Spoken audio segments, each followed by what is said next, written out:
welcome to Garden Cafe. I'm Maureen, and this is my Texas Zone 8B 9A garden. This is my second attempt at the June garden tour. I posted it on YouTube, accidentally deleted it, tried to reload it, and for some reason it will not reload. Um, my fault. I'm sure the grandkids could probably figure it out in 30 seconds. However, for me, I think at this point it's easier just to start again. And frankly, a lot more has grown and is blooming. So, not a huge disappointment. Let me bring you in a little bit closer. We'll start around the corner of the house. This is my passion flower. My sister gave it to me when it was just, I don't know, a few inches tall last year. It didn't flower. However, and I'll post a photo of what they look like. I I actually think that we will get some blooms this year, or I'm seriously hoping this thing will hang on to anything on either side of it. And this area has always been blank with just a lot of utility things around it. So, frankly, I'm kind of happy this is here and I'm happy with its growth so far. Starting on the left-hand side of the front swoop, my allium, I think I'm going to get quite a few flowers out of this. It's so exciting. I saw bulbs last year, planted them. I saw them online, so I bought them because these are just like popsicles of floating color when they're in bloom. Bought it online, planted them. They grew to about 12 inches tall, and then the leaves just laid flat down on the ground. It did grow one or two very unimpressive flowers that also laid down on the ground. They came back. I planted something else here and they actually grew back. So kind of exciting. And hopefully I'll get the floating popsicles of color here really soon. These look like they're just ready to go. Here are bachelor's buttons. Grows like this is a snuffleupagus plant. It's a filler. It's got pretty little white flowers, so I don't hate it. But you do have to come in periodically and just grab a handful and give it a haircut because it will grow over absolutely everything. Not seriously invasive, only because I do keep up with it. And here, my daughter bought me some scarlet sage last year, which I planted on the upper level back there, and it was beautiful, and I loved it inside here. Clearly, it reseeded itself down here. I love it. I love it. Pops of red color in through here. So it's showing up everywhere in my garden. I'm more than happy. It is absolutely beautiful. I can see a point, though, where I may be thinning some of this out, but at this point, I love it. My dahlias, they're beautiful. These are my lower profile dahlia plants in here, which I prefer because that is, and I'm so sorry because I literally just deadheaded, but I'll post photos. This is a fire and ice bare root rose. It grows the most gorgeous, absolute gorgeous flowers. But I will post a photo of what they did look like. I just came in here yesterday and deadheaded. Um, this Mystic Spires Blue Salvia, absolutely love it. So disappointed when it didn't look like this was coming back, and then all of a sudden, voila, beautiful. I want this taller in front of the rows of Sharon bushes that I have, which are now blooming, which is gorgeous, just to sort of fill in this space. And you can see back here the pink purple rose of Sharon. They are blooming as well. So, very happy with this entire area. This is the area where I definitely learned my lesson. Um, Last year, I was much better when I planted all of the spring flowers to making sure I dotted in the flowers that thrive in the summer in Texas, so that when the spring flowers went down, the summer flowers, or the hotter weather flowers, I should say, we're still at the beginning of June, would be coming up, and there weren't these blank spots. So that's something I absolutely did learn that I need to stay on top of.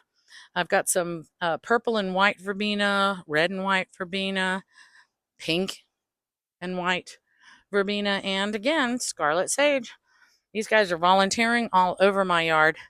And then the front here, I did plant a few of the creeping thyme, and I'll put a picture here because that should be very beautiful if it takes off.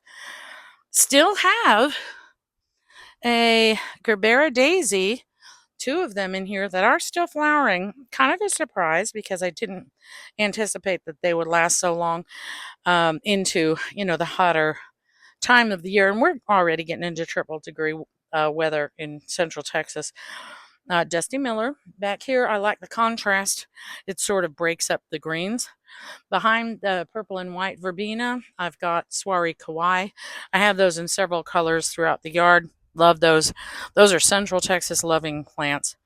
And this is wild verbena, grows wild in Texas. Uh, my daughter had so many in her backyard, I basically just dug out one plant, one small little plant, planted it here last year, and it came back. So woohoo!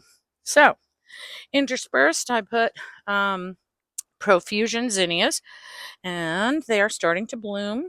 These are going to be gorgeous, and they'll fill in this space. So looking, definitely learned. This is something that I definitely learned from last year that I will try to stay on top of next year. On the upper level, I've got a lower level and I've got this upper level. I planted some black velvet verbena. So pretty. It's really more purple than black velvet. I planted it, the flowers came off of it, and it's actually coming back. I did a massive trim and it is coming back. Pink and white verbena, which absolutely goes nuts in this area. The purple and white, and I will get a closer look up here. These are gorgeous. And what I wanted was the pink and white with the purple and white kind of intermixed, but the pink and white is definitely, it's a welcome bully in the garden. It's just very beautiful. But you can see some of the purple and white trying to peek its way through, which is what I wanted. And I'd also kind of like this black velvet verbena to grow into this area as well.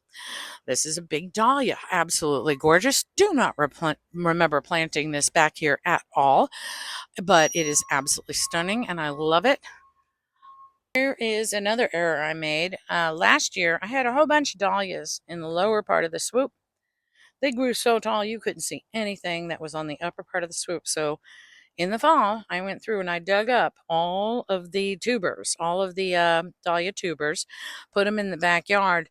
I have no idea where these guys came from because they weren't even planted here last year. I really just don't know where they did come from. What used to be here was regardless, they're too tall, but they grew fast and I neglected to dig them up and put something else in its place. And now, with as developed it is, it's just going to be the way it is. And then in the fall, I will really make sure I get every single tuber out of there to put these in the backyard, and I'll find a lower profile plant back here. Another dusty rose. I just love it. It's a break in the greens. It really helps other colors pop. These are absolutely pretty. They're growing beautiful in my garden too. Chocolate chip ajuga, and I'll put a picture here. This ground cover is absolutely fabulous. Grows gorgeous flowers in the spring. And the rest of the year, really, it's a beautiful ground cover and it maintains the moisture in the soil. It gives other plants kind of a break from the heat and from the direct sunlight. Love it. I dug up a chunk from the other side of the sidewalk and put it in here. And it's growing. It's great, and it's also doesn't seem to be as much of a bully as say the bachelor buttons. It seems to be growing around the other plants, so I'm thrilled with this, and it can grow as much as it wants to. And my mums are coming back. These are 3 different color mums, and they all have buds on them, so they are gorgeous now, and they're going to be gorgeous going forward. I got them as gifts last fall and the fall before. And in the past, what I would normally do is I'd love the plants inside, water them, whatever. And then when they're done blooming, I would put them, well, it seems to have lost its point, put them, throw them away when they were done blooming for the year after the season. Last 2 years, instead of doing that, I actually put them in the ground. And I want to say these 2 came from my daughter and my son in law. And they were done with them. And I said, can you give me a chance with them? Cut it back, watered, fertilized, planted. Voila. Looks beautiful. And then Vinca. I love Vinca. All different colors. Definitely a Central Texas must for color. These are my very large rows of Sharon bushes. You can see the purple is blooming big. The white back here has been blooming, and it's not as many, and it'll come back. There'll be tons of blooms very quickly. On this side is another white Rose of Sharon bush, and I think you can see maybe just one of the flowers over there that are coming out, but this is going to be white, white, and then purple in the center, so very beautiful. And this is my Costco rose. I have tried to use the identifier to find out specifically what type of rose this is, but it keeps coming back as rose. Very unhelpful. But the blooms are absolutely insane. Now, I have been deadheading them. I've been pretty religious about deadheading any blooms that are aging or wilting. And this is just stunning and so much color. It's in the perfect position in the upper level of my front swoop. This is the rest of the front swoop, of course, that's hidden by the massive dahlias in the front. Geraniums. I love these geraniums. They're just so pretty. The green ones, the really green leafy ones, those I bought in the spring, planted them in here just because I loved the geraniums here last year. And then, surprise, surprise, the lighter green ones that you see are grew back from last year. So I'm thrilled. Now, they did come up with just these very yellow leaves, which I read up on and realized it was a lack of iron. I don't know. I fertilized it and the leaves are turning greener and it is starting to bud. So I am thrilled with that area. Back here, tucked away for the moment, is, well, it's behind the verbena. You can see the darker purple Soiree Kawaii, different color. That will be a bush about 12 to 18 inches tall, and it will be beautiful in the front swoop. I have some volunteer vinca. It's not bothering anything, so I'm kind of fine with it. These vines here were in the pots on the front, on either side of my front door. I gave them a haircut because they grow like crazy and just threw the clippings over this rail. And these guys have totally taken off. This is another plant that desperately needs a haircut quite often. This hibiscus back here is pretty buried. It will be a little bit taller than that, a lot taller than this. So the mums on the one side, I keep cutting back just to give it some more air. And the geraniums on the other side don't seem to bother with it much. For the moment, it's buried, but I fully expect this to be taller and gorgeous very quickly. This area I have always called my Mexican petunia fence because originally it was just grass, bare fence, and that crepe myrtle tree, and that was it. We first planted some Mexican petunias along the fence in the grass. I mean, I was sort of envisioning, the purple, gorgeous purple flowers on this fence, but not an entire garden. But of course, then I wanted to plant things in front of the garden, and it on and on and on. And this garden has definitely grown a great deal. So I'm going to start over here on the right side. So over here, most of my office, my gardening supplies, grow station, grow lights I have in the garage. So when I exit the garage for the day, this is sort of the view I see. And this was the first area I actually turned into more of an official garden with edging and everything after the Mexican petunias. This year, my sister grew Lysianthus from seed, and I've had so little luck doing that from seed, but it's absolutely stunning, and they're starting to bloom, and I'm so excited. Over there, I planted. God, I just went blank, and I'll put the name here. I planted in the pot there, and I'll mark it. A little too late, but it's blooming and it's growing. It was just more of my trying to uh, work on my seed growing skills. Behind these Lysianthus are dotted dahlias that I had tubers that I ordered tubers for. So they're growing. I see them. Those should be about 24 inches tall, although many of my other dahlias are growing so much taller than I actually thought they would. In the very back across the fence, there is bee balm growing these cute little white flowers. But basically, what I was looking for is more of a backdrop of green that would cover more of the fence and then have the flowers in the front. So that basically that was my view, and it's developing, and I'm happy with it. And there's this hollyhock in here that my sister brought me that is growing absolutely beautiful, and I can't wait for that to bloom up. One of mine is growing flowers in the back, and we'll get to that. On the left side of the crepe myrtle, I decided to, this garden expanded. Originally, obviously, as I said, it was just grass, and I'll look for a picture. Then, when I started planting things on the right side of the crepe myrtle, this edging went around the crepe myrtle, back towards the fence, and then over towards the Mexican petunias. I've since expanded it. Can't help myself. I have a whole bunch of these profusion zinnias that I dotted in here that will grow and get bigger. Begonias, I have a few in here.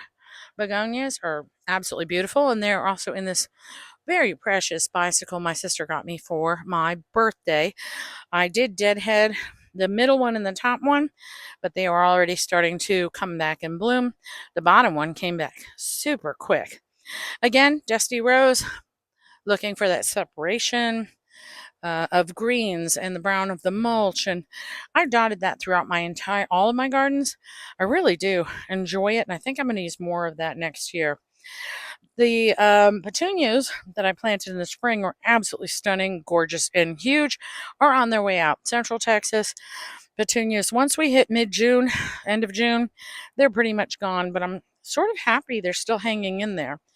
In between is another one of those black velvet verbenas, planted when it had pretty flowers on it. Got it from the store in one of those little 3-inch pots. Blooms died quickly, of course. Cut those off.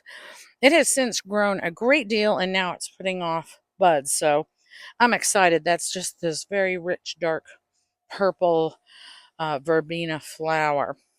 So pretty. And then another begonia over here, and that's from bulbs that I planted. Squirrels keep running through here and digging things up. Darn it. But it's looking good, and it's heading in the direction I'm very happy with. The dahlias, these are 2 seed dahlias my sister gave me last year, 3 actually, that my sister gave me last year. And they were beautiful, and they were gorgeous, and died to the ground. Honestly, since they were seed dahlias, I didn't anticipate that they'd all be growing back, but they are, and growing beautiful flowers.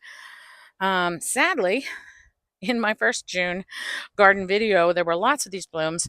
2 days ago, I went through and deadheaded just about every single one of, all of my plants throughout all of the gardens to give some energy back to these new buds, which are gorgeous. And this will bloom in the next week or two, and it'll be stunning.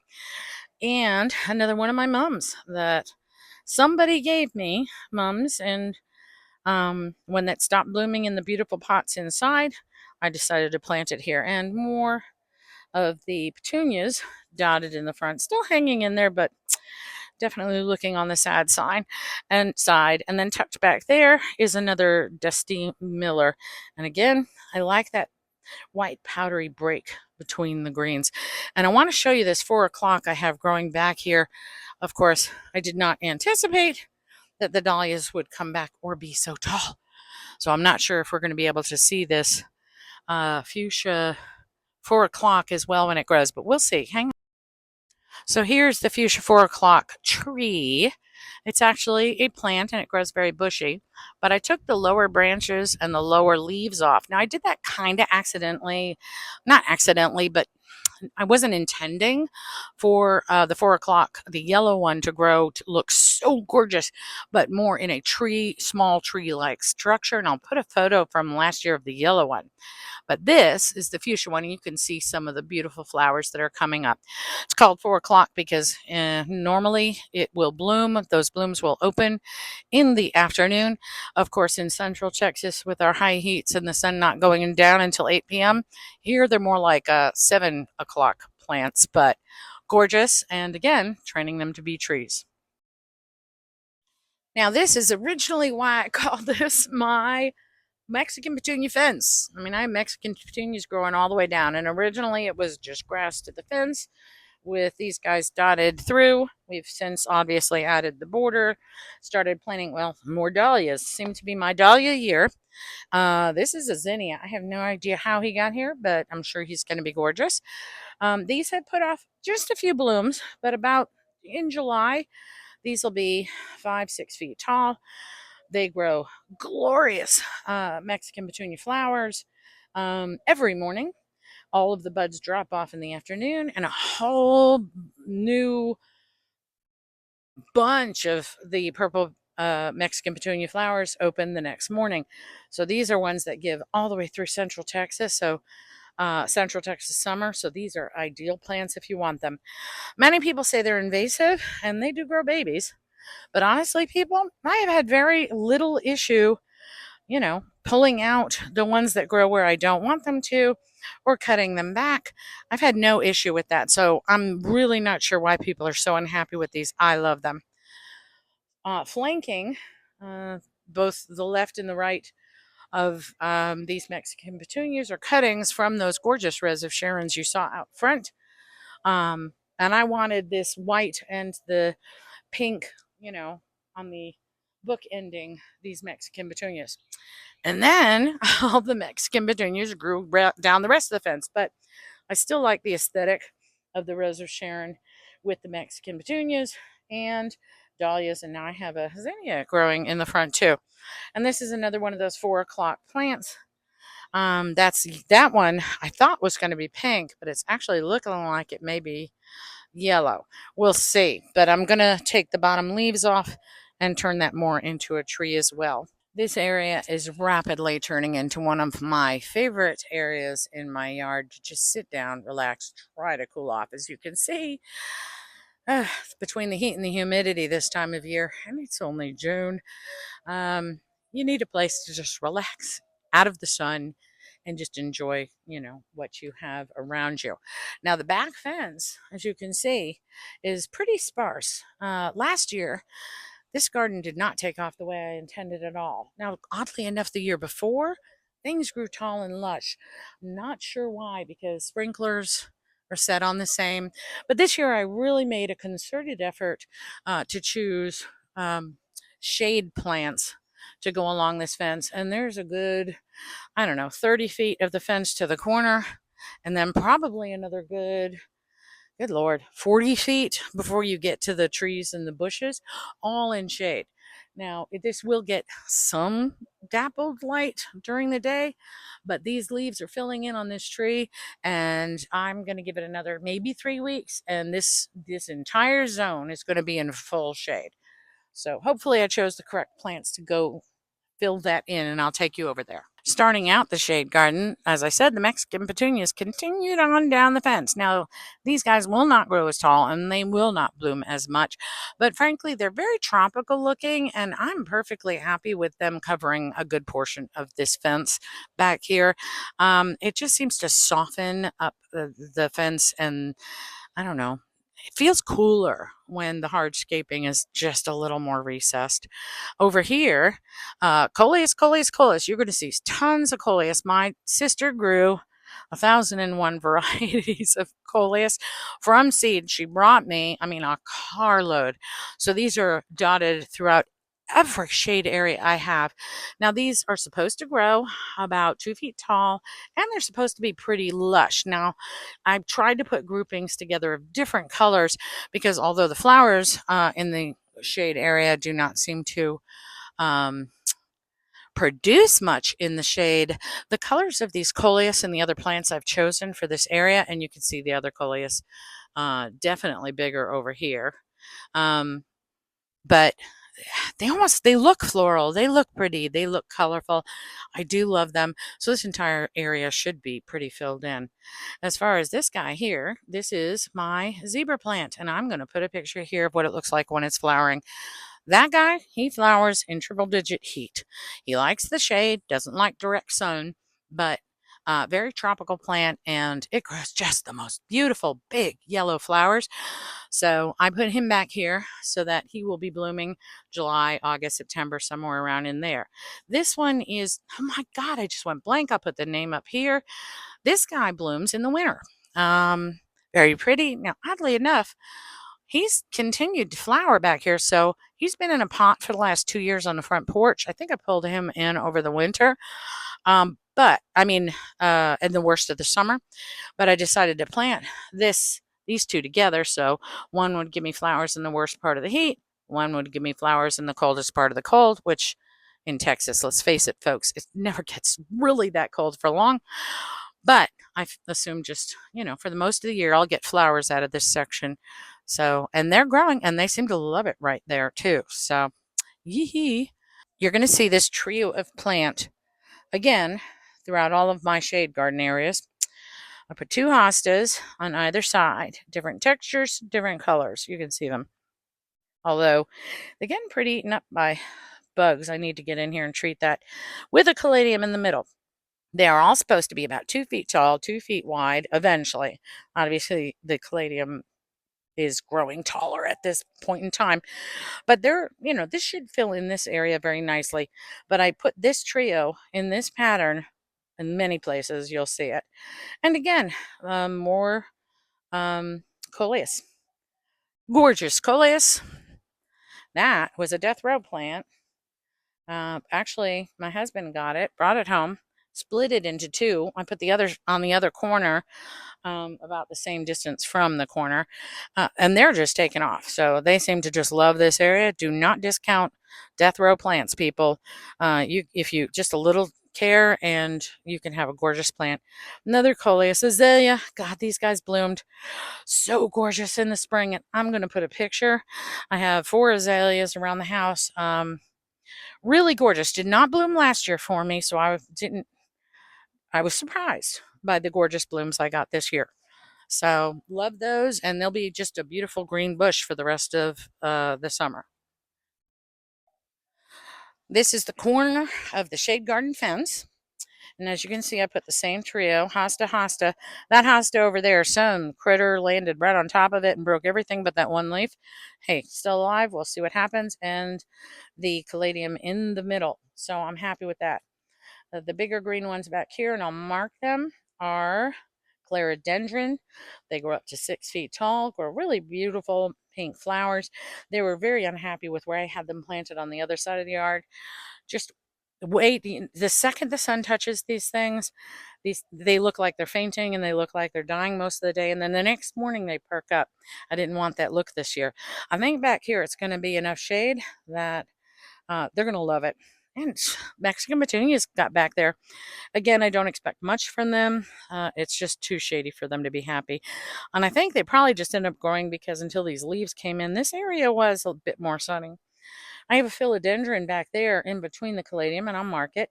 I didn't think it was going to come back. It just started coming up like the last week or two. My sister brought it over for me when it was just a little thing.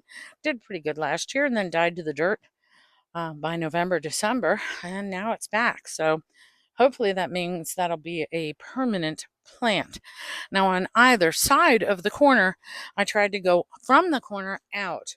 So I have a begonia here. So I planted a begonia there. And then I have coleus here. So I planted coleus over there. Actually, there's the dragon coleus over here. It's a little bit more difficult to see, but it's kind of rich, dark red. So basically what I did, I tried to go from this corner and branch out. So whatever I did on the left, I also did on the right as much as possible.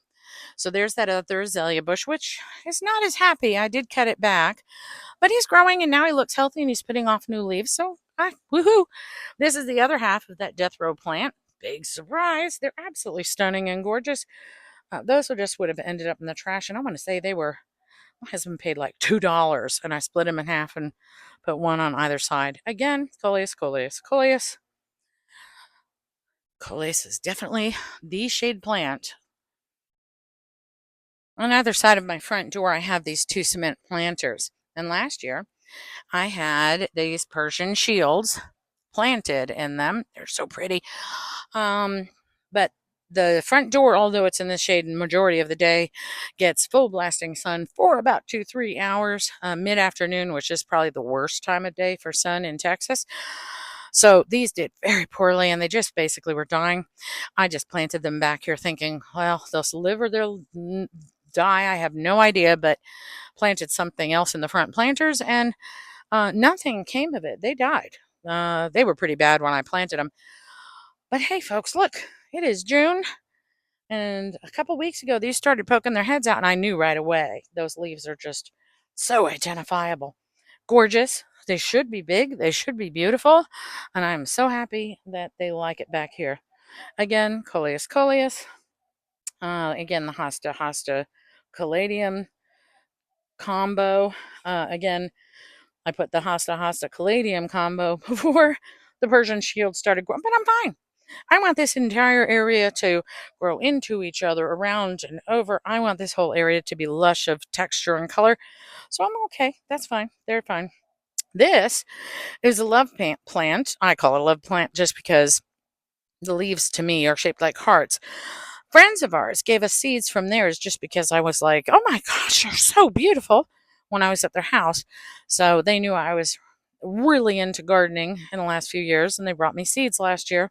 And I actually grew those and planted them. You'll see them repeated in a few places in my garden. These are a whole bunch of celosia, and I'll put a photo up. They should be absolutely stunning. Again, my sister grew just so much from seed. Oh, actually, I've got a teeny little bloom starting back here. Oh, pretty, pretty.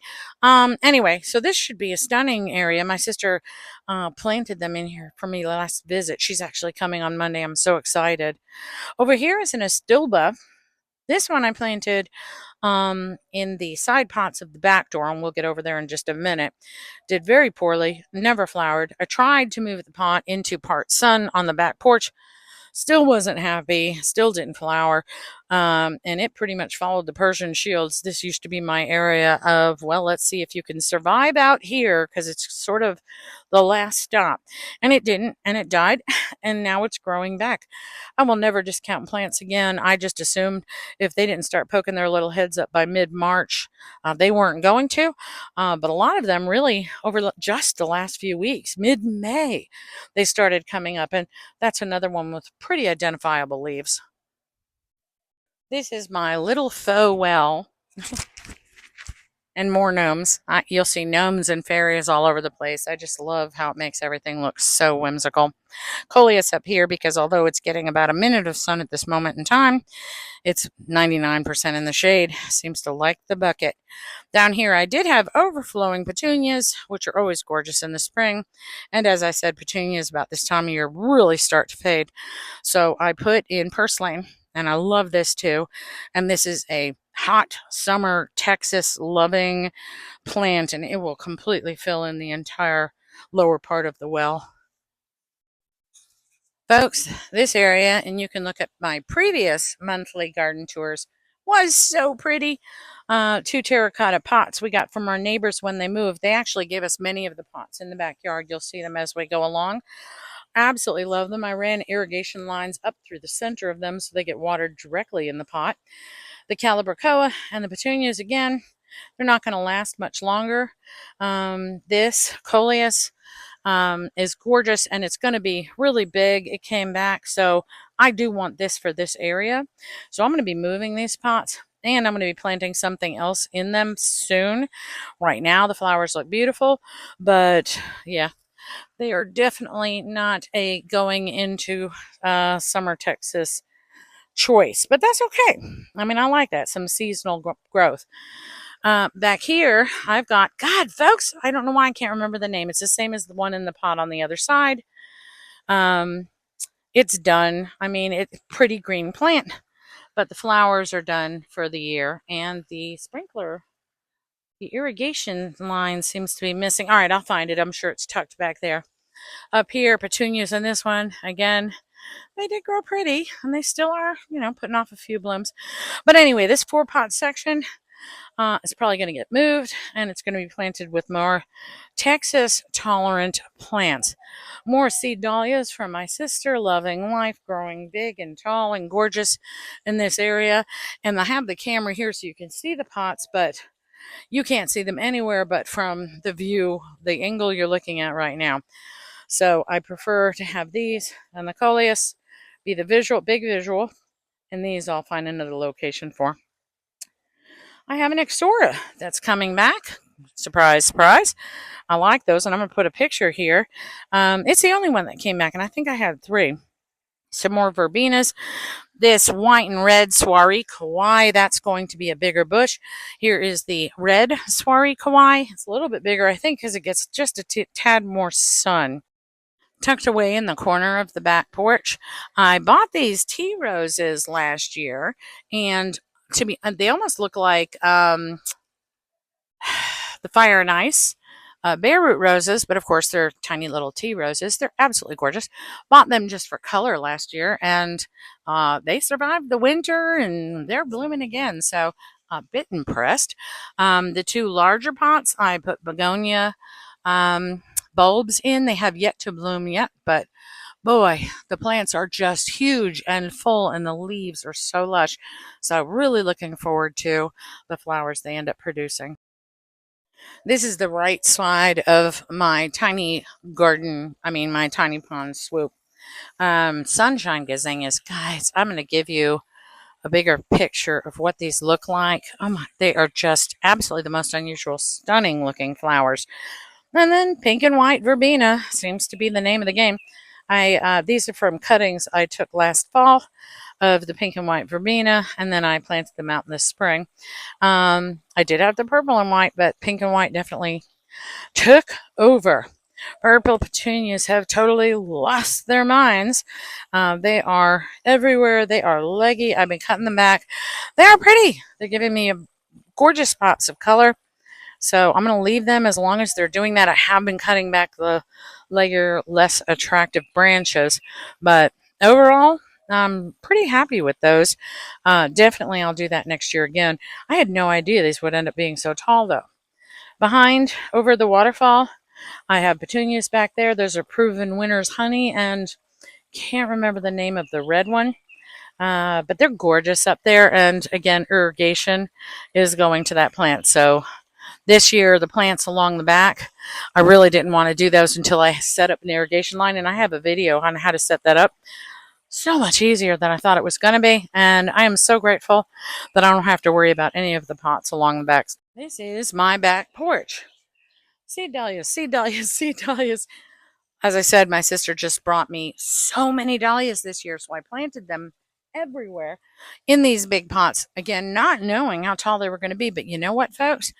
I really enjoy them in front of all of these white columns. I love the look of it, and when they're flowering, they are just all so stunning. And again, I deadheaded like crazy. I went nuts yesterday and just deadheaded anything that looked even slightly wilting, not realizing that I would end up deleting my June garden tour and would have to do it again. Over here, I did an experiment. Again, there's a previous video on taking cuttings from 4 of my rose bushes to see if I can root them off of a cutting. This is the one that survived. The other 3 did not. I think I'm going to try this again, but I definitely need to hone how I do it a little bit better. And then again, dahlias and dahlias. We have tried so many things to plant on either side of the back door. Flowers, and as I said, the Astilba. You know what? These ferns seem to love it here. They're what seems to grow. So I like the look of it. It's fine. I wish there's maybe something a little more floral in here, but so far I've been unsuccessful, and I will continue trying. But these guys are just beautiful. So easy to care for. You really don't need to worry about them much. And frankly, in the shade, they don't even need a whole lot of water. These hanging pots were gorgeous all spring. I think I planted them in February with Calibrachoa. Definitely on their way out. That is a spring plant in Texas. But what I did do was put several of the begonia, and look, you can see it, just a little bit of it here peeking out, begonia bulbs in here. So I was kind of hoping that as these were going down, begonias would come up and I wouldn't have a period of blank area. I think I'm going to be a little short on that. There's another one. Although I see the begonias coming up, I don't think they're going to grow or even begin to start to flower before these guys are on their way out. So I may come up with a temporary solution of when these do die, cut them out, plant, I'm not sure what, I'll figure it out. Some kind of floral something in here to kind of be a placeholder until the begonias decide to flower.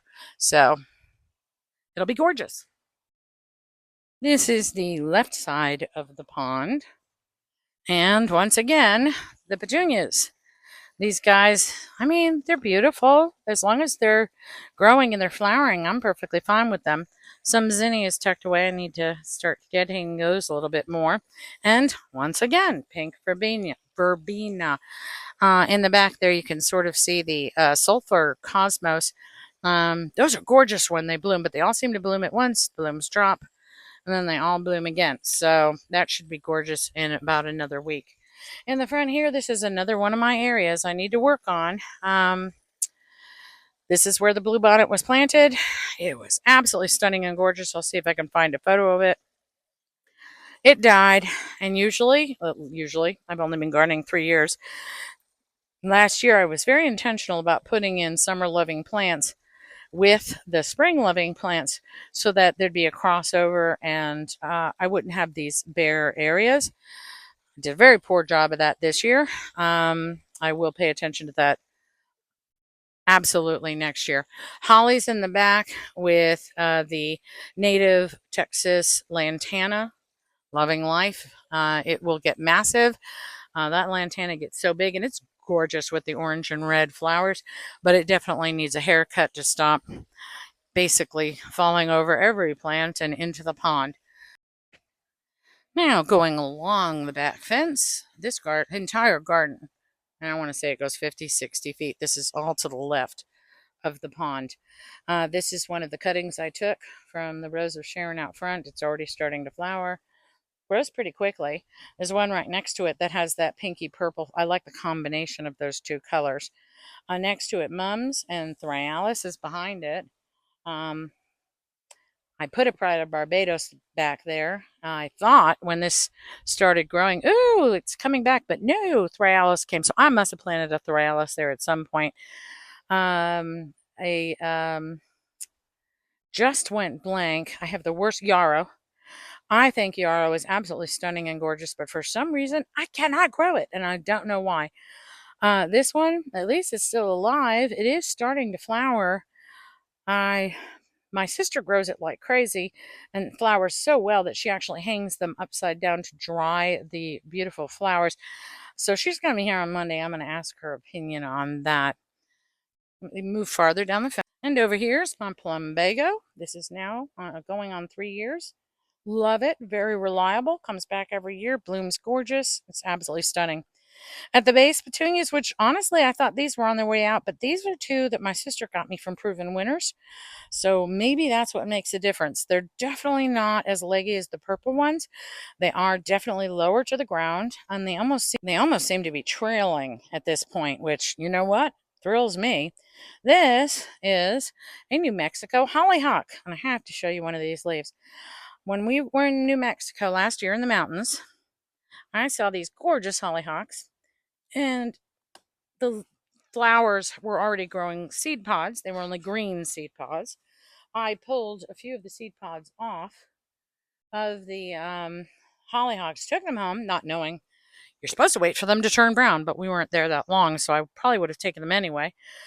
And started them in small pots and then planted them out in the yard. And oh my God, folks, rust. This disgusting, icky yuck is called rust. But that's okay. It has a lot of very healthy leaves underneath. So I've just been cutting the rusted leaves off. And I have 3 other hollyhock plants from New Mexico going down, and one is blooming. And now I remember why I um, pulled those seed pods off of it. They're just so stunning. This guy over here is a Mexican sunflower. These grow 6 feet tall, multiple branches, many gorgeous flowers. It does need to be held back. I have a nail back here from last year, so I'll have some plant tape go around this, just to not to pull it back to the fence, but just to keep it from falling forward. It gets very top heavy. But this is just gorgeous, and it was an absolute mistake. My husband and I think, because this is a recent gardening along the back here, this used to just be grass. We threw a bunch of wild seeds the first year just to see what would happen. And this is one of the things that came up. So I'm assuming it must have been in the mix. This is calendula. Absolutely gorgeous. I love it. I planted it from seed. My husband got me a bunch of seeds for my birthday, first week of April. I started them. You could see the pictures on the box of what they would look like. There are many different colors, by the way. But I really was under the impression, okay, these are spring flowers. I'm going to plant them just to see, but I didn't expect much. And they are so pretty. They really are so pretty, and they're so unique, and they're great for cut flowers. Now, the leaves do have some powdery mildew, but when I cut them and bring them inside, I strip the leaves, and you're left with just, handfuls of these gorgeous flowers. So I'm thrilled with those, and I will definitely grow those next year, but I think I'll start them in December. Down here is a profusion zinnia. One of the raspberry ripple something was there last year, died to the dirt, came back. I'm always shocked when things come back. Folks, this is a China aster that I grew from seeds in the house under grow lights. I have a bunch of them spread throughout the yard, and it looks like it's getting ready to bloom. I'm telling you, oh my God, the reason why I got these seeds and started them was because the flowers online are just so stunning. Oh, look, here's another one down here. I'll show you. Um, Kind of underneath the Mexican sunflower. There's another one right here. I did grow these from seeds. I dotted them through here when this was nothing but dirt after the winter. I think I planted them in February. Completely forgot about them, but now they're popping up everywhere. And folks, this is why I pulled the seeds off of the hollyhock in New Mexico. Look at that. It's blooming. So pretty. I absolutely love it. I am absolutely thrilled. Frankly, taking the seeds from the mountains of New Mexico and bringing them to Central Texas, I didn't have huge hopes, but folks, oh God, I am definitely a seed thief when I'm out and I see seeds from anything. I'll take them home. My mom's, again, coming back. Gonna be gorgeous. And I have an Esperanza buried in the back here that is kind of getting enveloped by the mums and the hollyhock.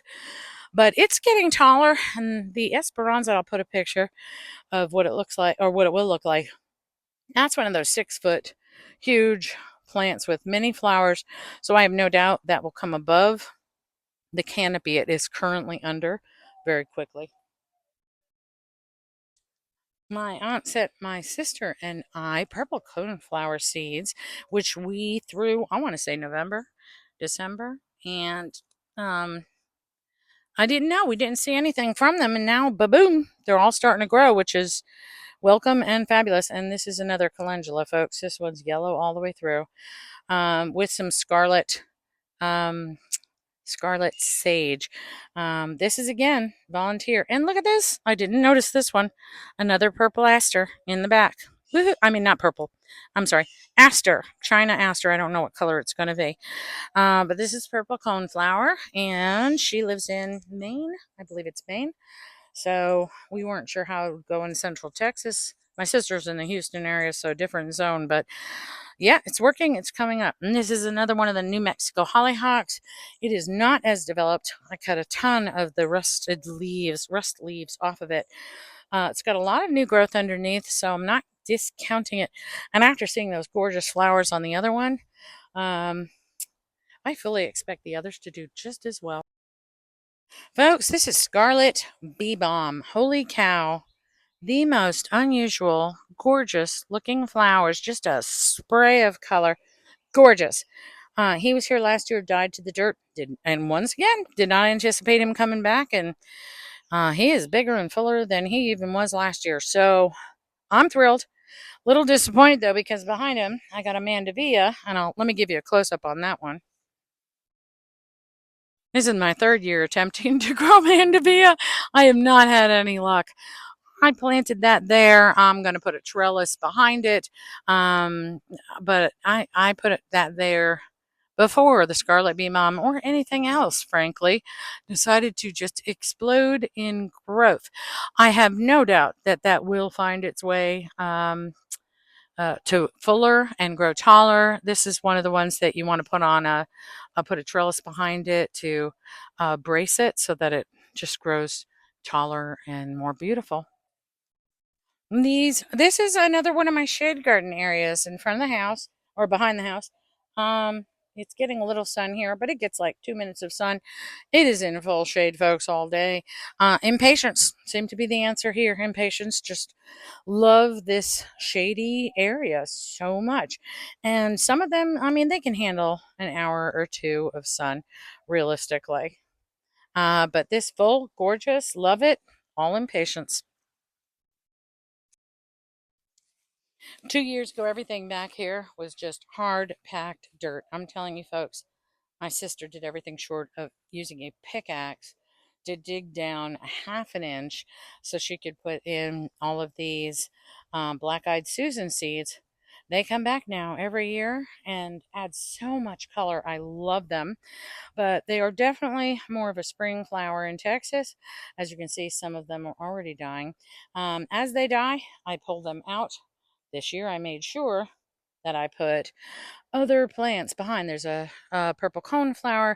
There's another New Mexico hollyhock, which is not looking happy, but I think it's because for the moment it's getting too much shade. But as I said, these are only going to last another few weeks. And I have a bougainvillea growing back again, unplanned. So I put this trellis behind it, obviously in anticipation of it needing to be staked. I have dahlias back here. Absolutely gorgeous. I have them staked back so they don't fall forward. It seems like these heavier ones, and look at this. Wow. No, this one did not break because of its weight. My guess is a squirrel landed on it. Not unheard of. Oh, well, that's a shame. Lantana. This is more of the pink and yellow variety. Love it. This is horseweed, folks. I need to come back here and just pull it out. Frankly, it was the only thing that was growing in this area, and I just thought the foliage was kind of pretty at the beginning of spring. But it's kind of become a monster, and I went to try to pull it out yesterday, but it's got itself a pretty decent trunk at the base, so I'm going to need to cut that. And then some celosia, silver celosia, that is growing that my sister planted here. But this one, I think I did a little bit more of a better job of bridging the gap between what grows in the spring and what will grow through our summer. So we'll see as these get pulled out how well I planned the timing of what's planted behind it.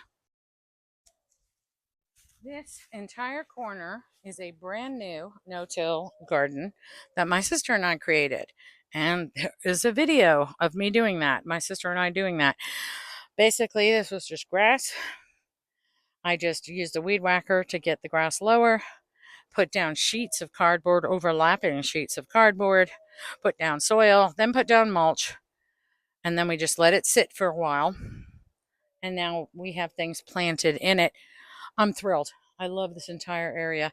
Do have to work with irrigation a little bit more because this drift rose over here, absolutely stunning and gorgeous. Pink is flanked on the other side by another drift rose. Oh, good. That's starting to flower. Pretty, pretty. This one over here, and these plants, they get the irrigation system that is in the middle of this garden that we planted. This area over here doesn't. And now I did add to my current irrigation line. This is literally the end of it, and I don't want to extend it even further. So I'm probably going to come from the other direction. But with the tube going straight up the center and waters directly into the pot. So it seems to be working for this. But for some of the flanking plants, it's clearly not as happy. Let me start you over here. This is kind of a mismatch area. I've got a cosmos, which I don't remember planting back here, but gee, it's so pretty. So he can stay. This is a cutting from my Rose of Sharon from the front. This is one I just did last year, growing and flowering. So gorgeous, gorgeous. Down here are the yellow flower roses, and I'll put a picture of when they do flower. They're absolutely stunning. Stuck that in, and then zinnias. So, folks, and my drift roses. So all of these are very unlikely plants to plant in the same, I don't know what, 4 by 2 square foot area. Um, but right now, for the moment, the aesthetic of all of them put together, I like it. So it can stay. And over here are more of my dahlias.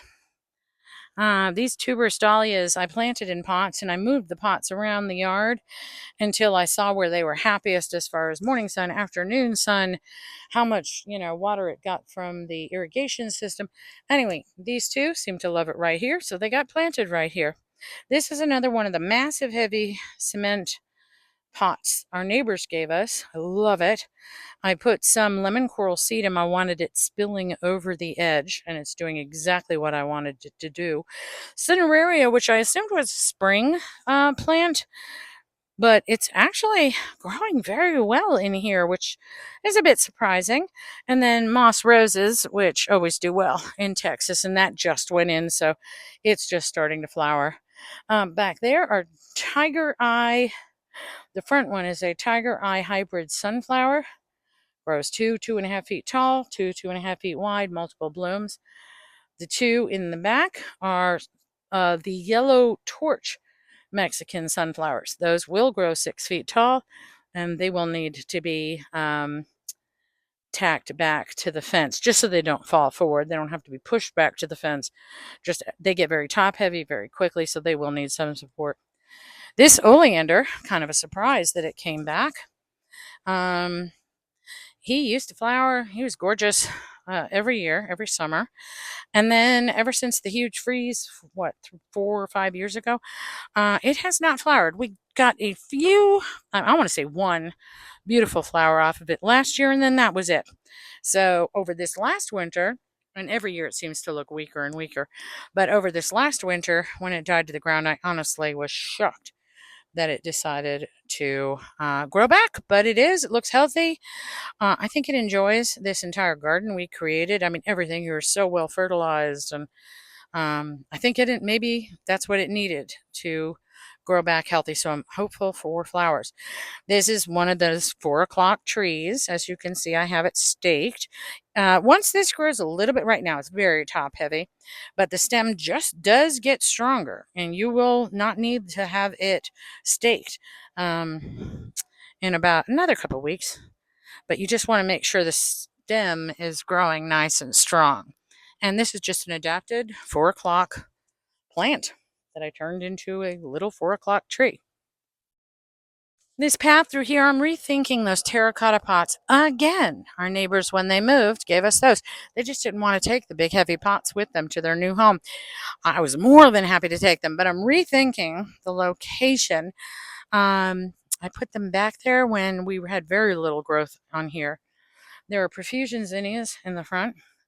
Behind that, they're pink and white, but they also have a darker pink color on either side of the path here. Death row verbenas broke that pot in half. The plants, smaller pot. I want to say $1.50. I mean, something stupid on the death row section. Split them up, and look, they're growing. They're gorgeous. I do need to come in and deadhead. You don't have to deadhead verbena, but you do get a lot more flowers when you choose to do so.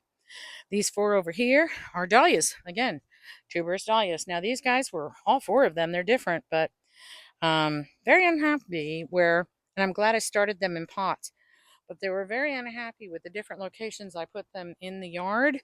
I put them in places with afternoon sun, dappled light, morning sun. These 4, as soon as I put the pots back here, they started growing tall and strong and loved it, so they got planted in the ground right where they will enjoy life. Over here is primarily what I call my Christmas garden. These are all amaryllis and paper whites.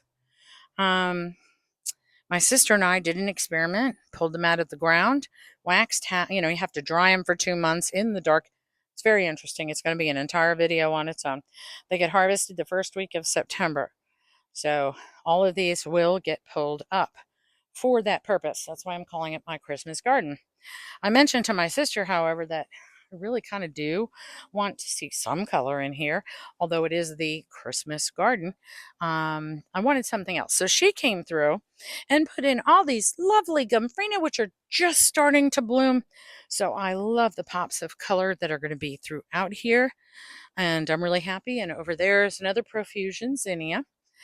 And there's a clerodendron on the back fence, but I haven't decided whether or not I want to keep it.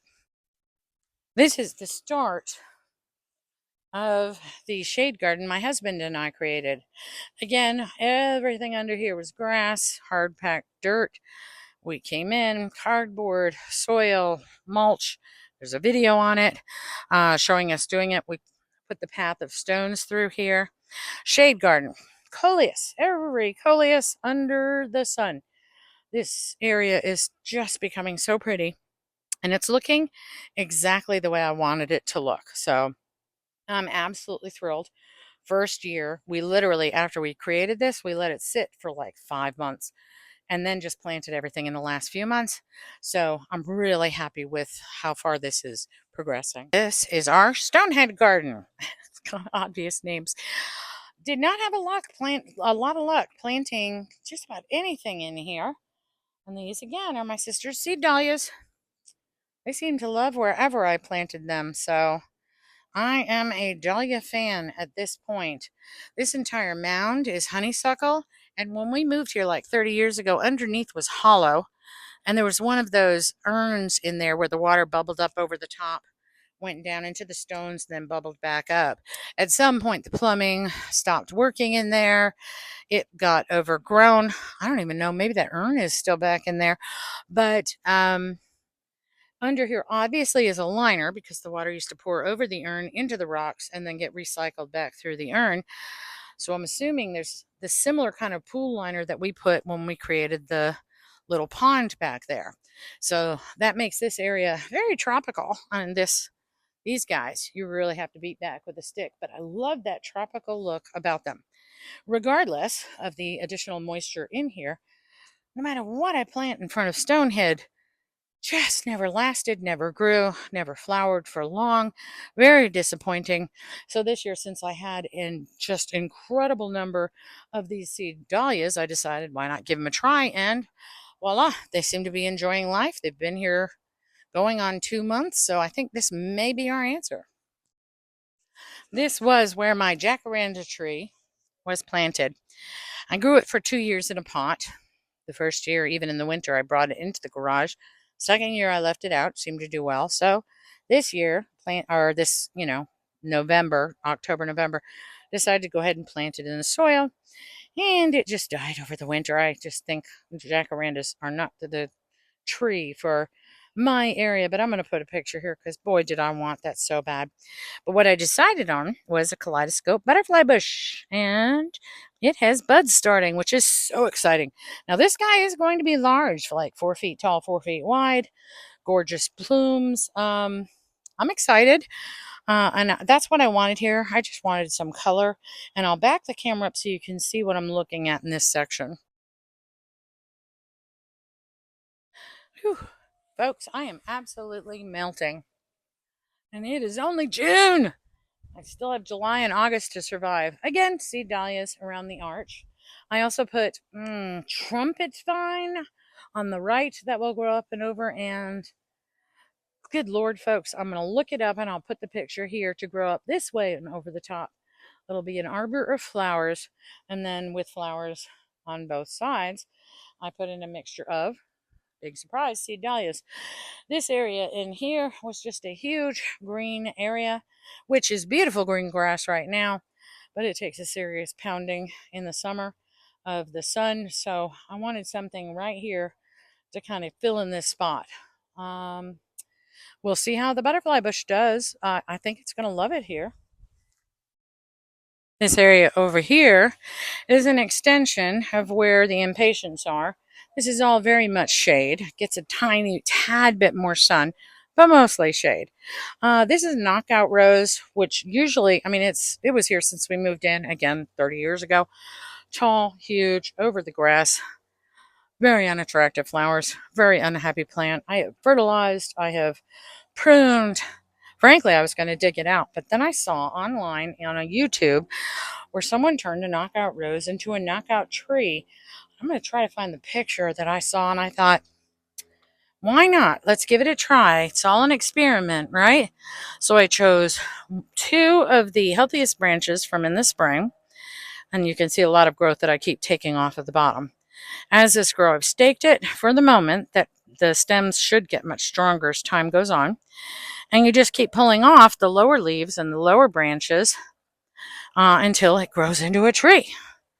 So we'll see. I don't know. Dusty Miller in the front. Again, you know I love it. Begonias here and a coleus back here.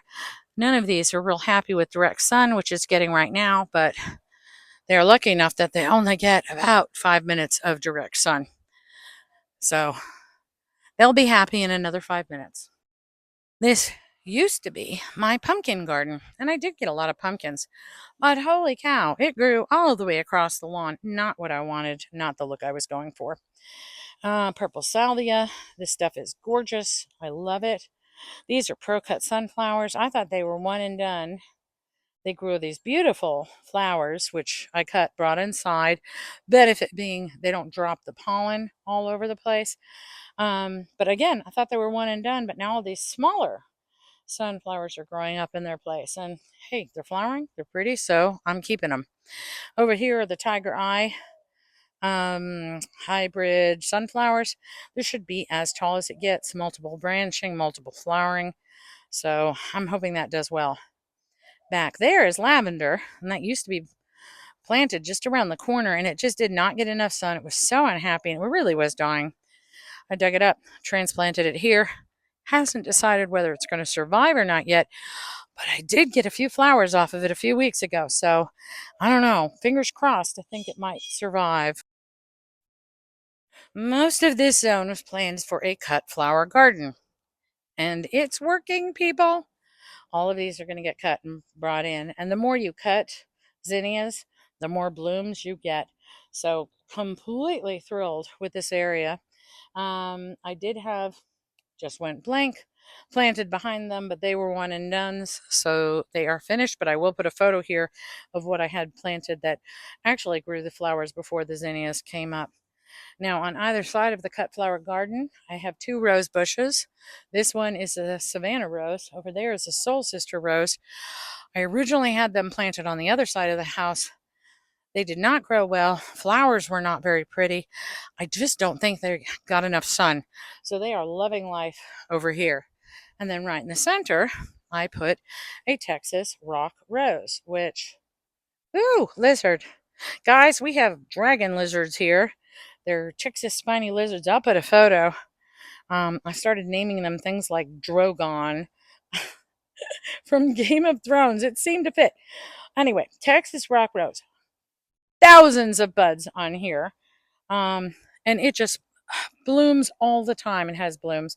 And it is just so pretty. A perfect addition. This is my dining room window garden for obvious reasons. This is when you walk into my house. This is what you see through the window.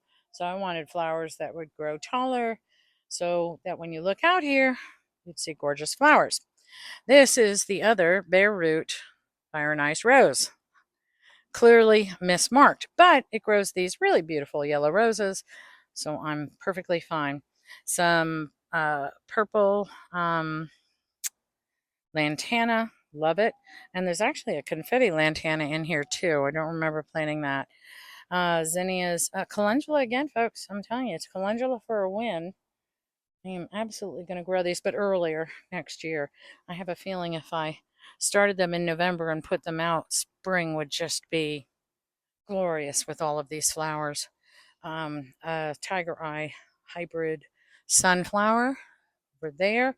That should have a um, lower profile, which is what I'm looking for.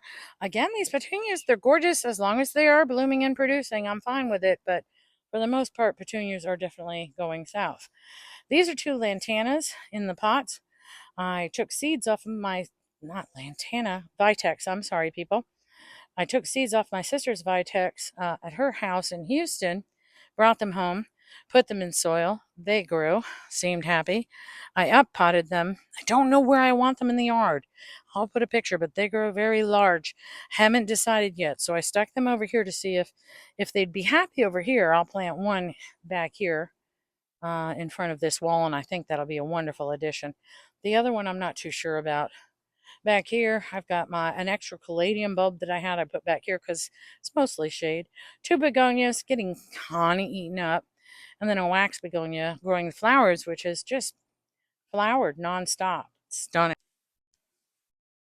This is my bench garden, again, for obvious reasons. I'm not very creative with my names. I just name them things that when I say it to my sister or my husband, they know exactly what area I'm talking about. Two pots, very heavy pots, from the neighbors next door. I love the look of them. I honestly don't even remember what it was like without having this lifted area. Now, all spring, and you can see it on my earlier monthly garden tours, petunias and calibrachoa, they were absolutely beautiful. They're still kind of pretty. That side is almost totally in shade. You're seeing a little dap of light now, but under this tree, that's almost all shade, so it is not doing well. Over here, still getting a little sun, so seeing a little bit more floral.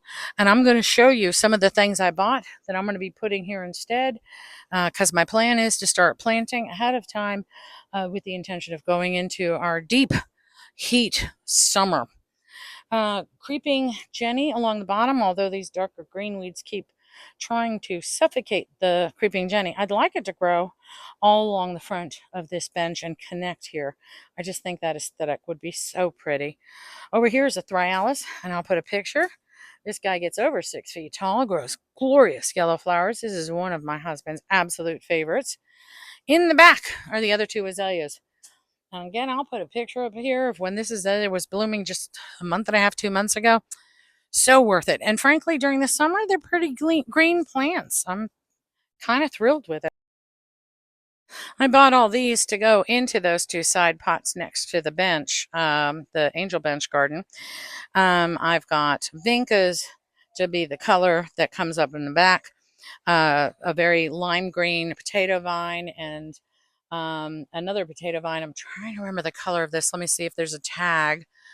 It is just sweet potato vine red. Okay, so this is the red version. This is the green. So I'm going to put those along the front with the color in the back. That's just a dragon coleus. I just thought it was gorgeous. It was on sale, so I grabbed it. And there's two more of the lime green potato vines. I did get some angelonium. Only pink was the only one they had. I'd like to get more colors. We'll see. But anyway, a combination of these will be going in those two side planters. And obviously, they're very tiny behind the bench at this point. My sister brought it to me about 3, 4 weeks ago. Two camellias. And I'll put a picture in the corner. These grow just the most stunning flowers.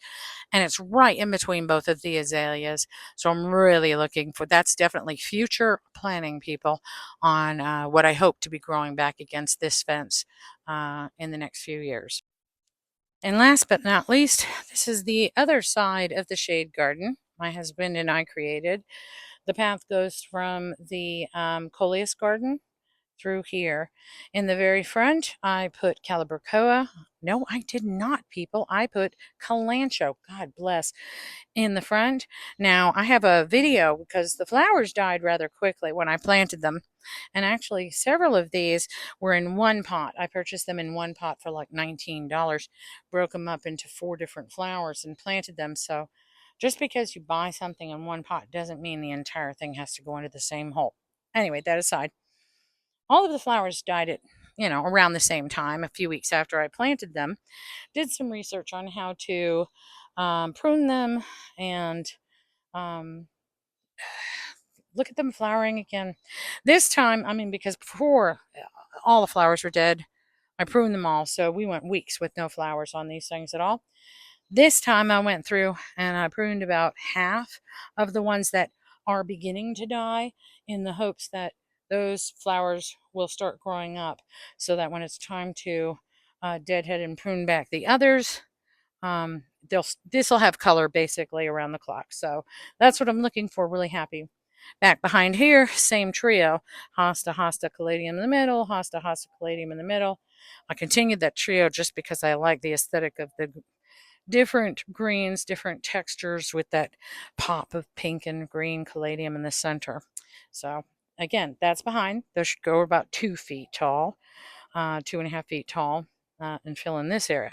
Now behind that, I planted bleeding hearts, and I will put a picture.